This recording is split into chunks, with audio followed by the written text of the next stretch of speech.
नमस्कार, आप देख रहे हैं एचआर न्यूज। आज हम बात करेंगे सहकारिता विभाग घोटाले को लेकर के, क्योंकि कल विधानसभा में भी इसकी गूंज सुनाई दी है। रेवाड़ी विधायक ने सहकारिता विभाग घोटाले का भी मुद्दा उठाया है और साथ में इनेलो के अभय चौटाला ने भी बड़े जोर शोर से इस मामले को उठाया है। उसी में बात करेंगे, क्या अपडेट है, सरकार किस तरीके से सीबीआई जांच को लेके आनाकानी कर रहे हैं और शिकायतकर्ता जो इस घोटाले के हैं, जिन्होंने पूरे शिकायत की थी और उसके बाद ये घोटाला खुला, प्रवीण राव और वो भी हमारे साथ हैं। सीधा उन्हीं से जानेंगे क्यों लगातार इनकी निगाह बनी हुई है और कल विधानसभा में जो गूंज उठी है कहीं ना कहीं हरियाणा को हिला के रख दिया। बोबी राव जी, क्या कहेंगे? कल विधानसभा में गूंज उठी, रेवाड़ी विधायक ने मामला उठाया, अभय चौटाला ने मामला उठाया, लेकिन सरकार लगती है कहीं लिपापोती करने में है इसकी। हालांकि एसआईटी गठित की गई है। मोहनलाल जी नमस्कार। मोहनलाल जी, ये घोटाला 3-4 साल से चल रहा है। अब जो हमारे माननीय मंत्री जी बनवारी लाल जी ने कहा है कि 1992 से था, तो पहले तो मैं ये बता देता हूं कि ये जो एनसीडीपी फॉर्म हुई थी, नेशनल कोऑपरेटिव डेवलपमेंट प्रोग्राम, ये 2015 के बाद बना था सेंट्रल गवर्नमेंट से, और उसके अंतर्गत ही आईसीडीपी का गठन हुआ था, state wise integrated cooperative development programme. और ये जो हरियाणा के अंदर जो पैसा आया था, इसके अंतर्गत आया, वो 2017-18 के बाद आया था। अब ये कहते हैं कि जी कोई घोटाला ही नहीं हुआ। जैसे कल मंत्री जी ने जोर शोर से कहा कि जी मात्र 8 करोड़ का ही घोटाला है, ये तो ज्यादा घोटाला ही नहीं है। ये तो शुक्र करो कि उन्होंने 8 करोड़ बोल दिया। मैं तो हैरान था कि कहीं इनने 8-10 लाख रुपए ना बोल दे इनको। अब इसमें मोटी मोटी बात यह है कि 23 करोड़ रुपया तो सिर्फ और सिर्फ रेवाड़ी जिले का आया था। और रेवाड़ी जिले का आया था तो रेवाड़ी जिले के अंदर 25 पैक्स हैं, 24 या 25 पैक्स हैं।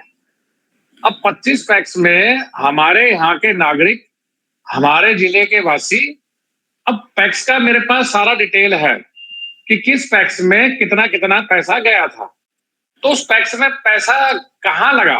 ये तो जो पैक्स के मेंबरान है, जो गांव के लोग हैं, वो अपना मालूम कर लेंगे भाई हमारे पैक्स में इतना पैसा है, पैसा गया कहाँ। अब दूसरी बात, इसकी घोटाले का पर्दाफाश एसीबी के प्रमुख श्री कपूर साहब, उनने स्वयं एक प्रेस वार्ता में किया था।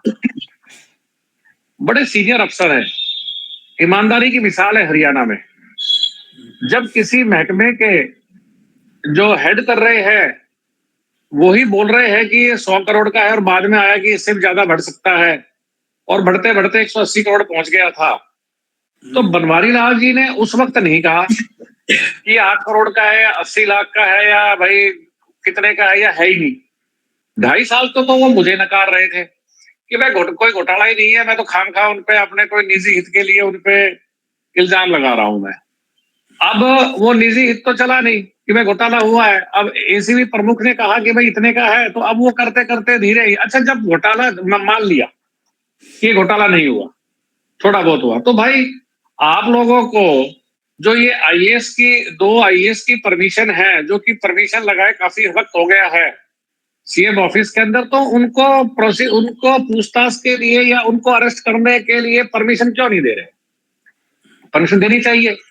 और फिर कल खुद वहां सत्ता पक्ष के लोगों ने कहा कि भाई दुष्यंत, शायद डिप्टी सीएम का आया था कि भाई इसकी सेंटर से सीबीआई की रिकमेंडेशन भी आई थी कि सीबीआई जांच करवा लो, हमने मना कर दी एसीबी। ठीक है, एसीबी सक्षम एजेंसी है हरियाणा की और बड़े ईमानदार अफसर इसमें बैठे हैं, बिल्कुल सक्षम है, कर देंगे। तो भाई सेंट्रल गवर्नमेंट को भी कुछ ना कुछ लगा है ना, नहीं तो 8 करोड़ के लिए, 5 करोड़ के लिए, 4 करोड़ के लिए या 80 लाख के लिए सीबीआई इंक्वायरी किस लिए सेंट्रल गवर्नमेंट बोलेगा स्टेट गवर्नमेंट को करवाने की।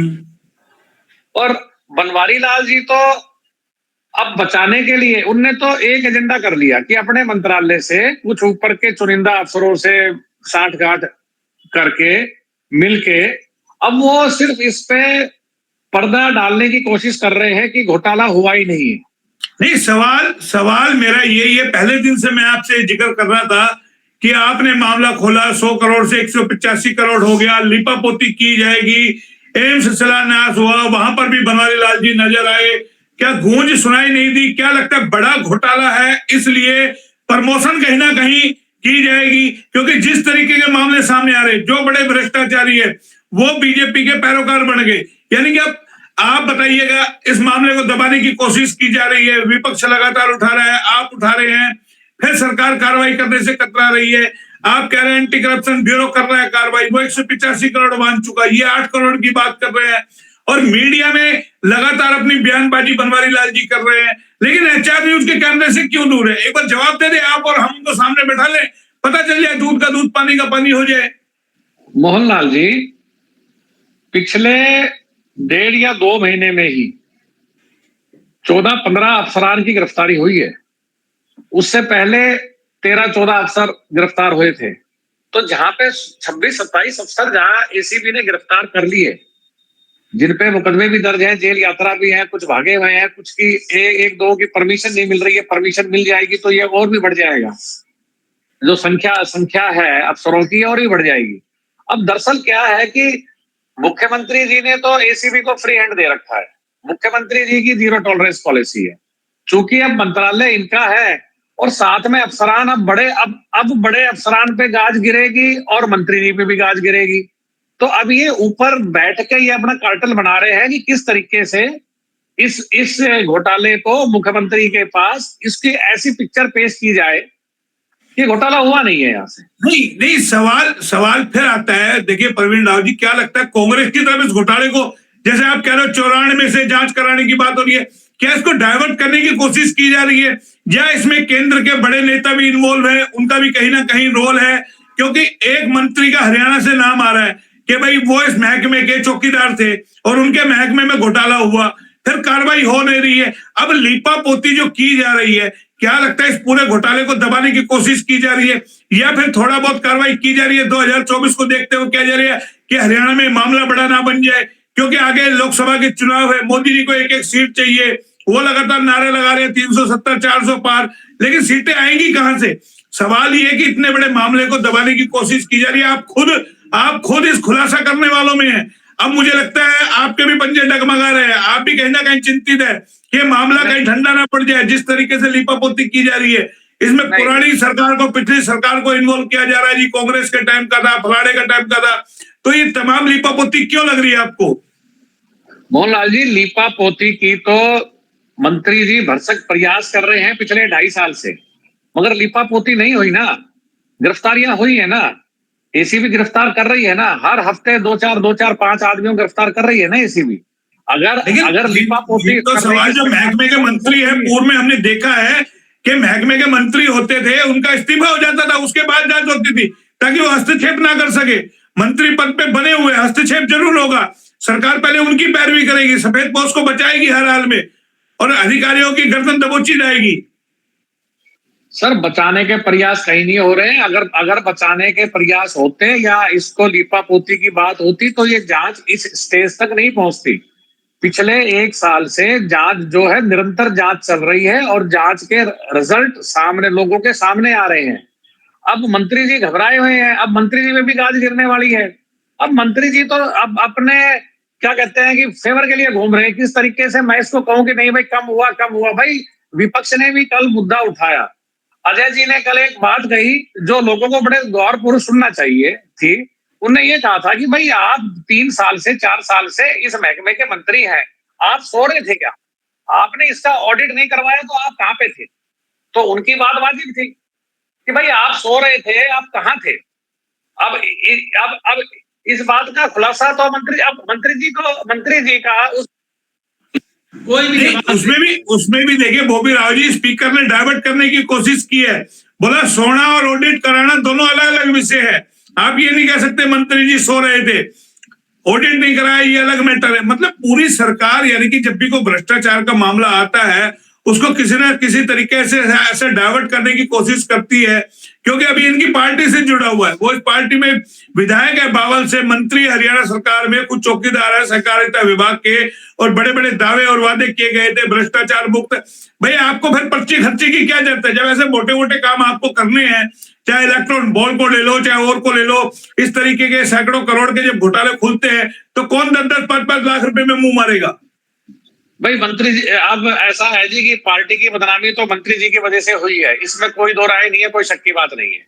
जो ये कुकृत्य मंत्री जी ने किया है कि अपनी एक महिला मित्र के लिए हरियाणा का पूरा स्टेक, जो जो किसानों के लिए पैसा आया था, वो सारा ही दांव पे लगा दिया, वो पूरा स्टेक पे लगा दिया, तो वो तो देखो पार्टी की बदनामी हुई है, इसमें कोई शक की बात नहीं है। अन्नू कोटली इसमें ने कोई राज उगले। भाई अन्नू कोशिश फिलहाल जेल के अंदर है। अब अन्नू कोशिश ने जो अपनी स्टेटमेंट थी सारी दी थी, उनकी स्टेटमेंट के ऊपर ही तो सारे इतने अफसर गिरफ्तार हो रहे हैं।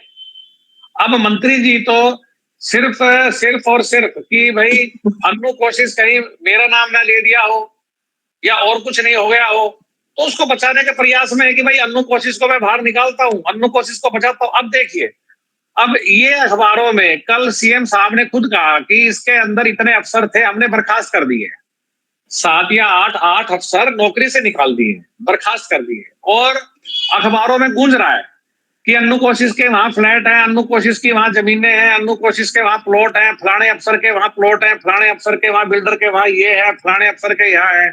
तो जब इतने अफसरान के प्रॉपर्टी निकल रही है, एसीबी के पास प्रॉपर्टी आई है, तो उसी को तो अटैच किया है ना।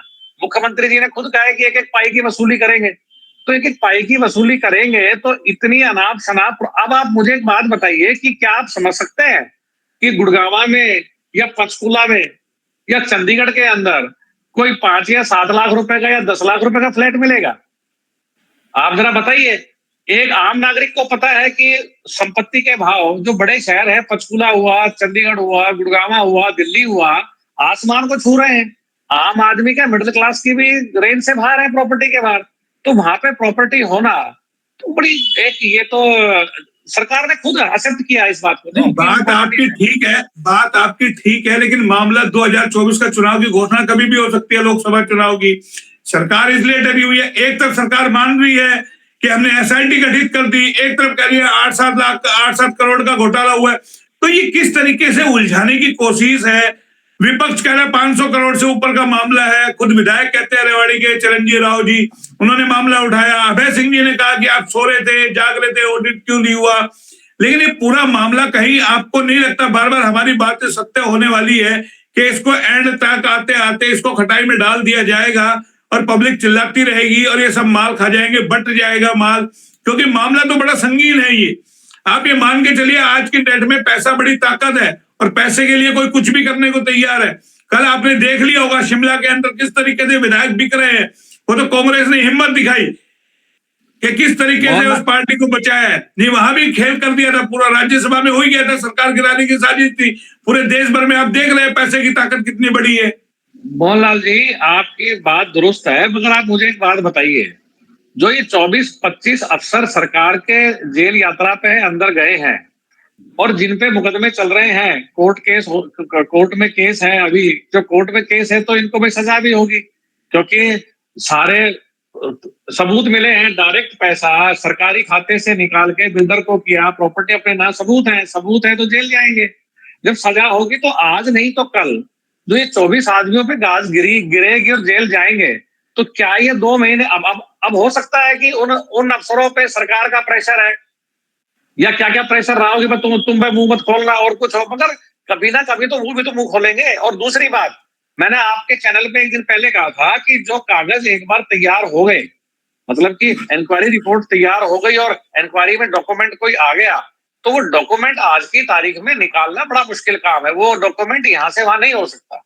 उस फाइल के सरकार में तो सब कुछ पॉसिबल है। आप बताइए, पूरी सरकार की सरकार गिरवा दी जाती है, आप एक डॉक्यूमेंट को गा रहे हैं, क्योंकि इस टाइम जो माहौल है ना, जिस तरीके का, यानी कि बचाने की, जब अपनी बारी गर्दन फंसती नजर आती है ना, सामने वाला कुछ भी कर लेता है। ठसक तो आप देख ही रहे होंगे, मंत्रियों की ठसक तो देख ही रहे होंगे।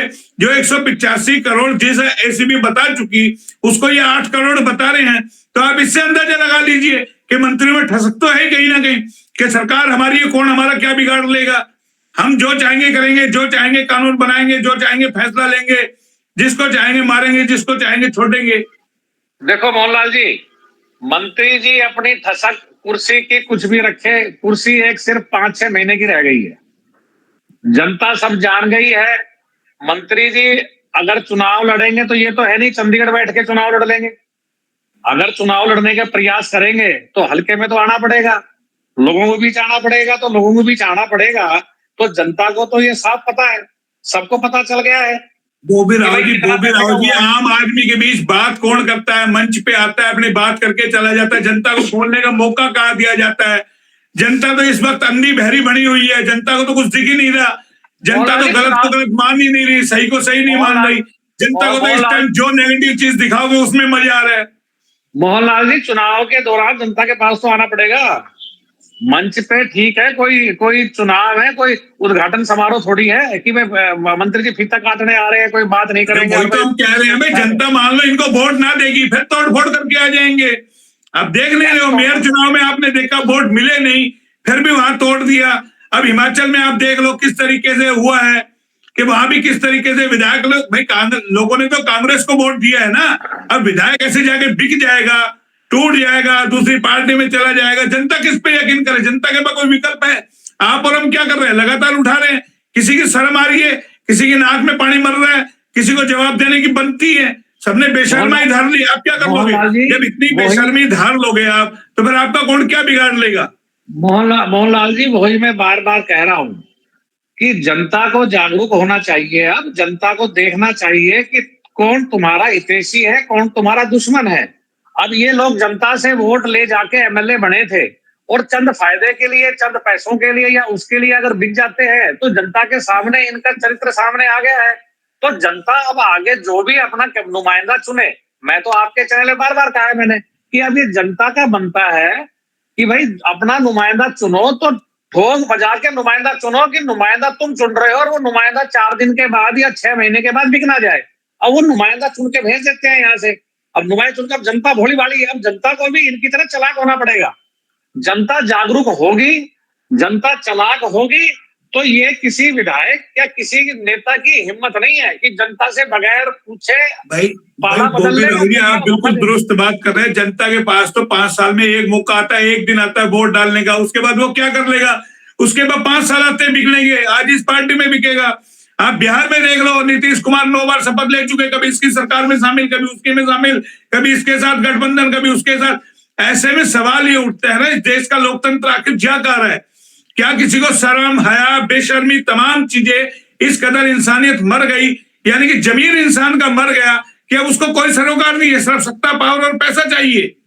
देखो, इसमें कोई शक की बात नहीं है। आप ये बात दुरुस्त कह रहे हैं कि इस देश के अंदर चंद नेता लोग हैं जिनने अपना जमीर मार दिया है, और जिनने अपना ही जमीर नहीं मारा है उनने जनता को भी बेच दिया है। ऐसी कुछ काली भेड़ें हर एक पार्टी में होती हैं। अब मैंने भी तो 2.5-3 साल डट के लगा रहा, संघर्ष करता रहा ना, कि मुझे विश्वास था कि भाई एक दिन जीत जरूर होगी।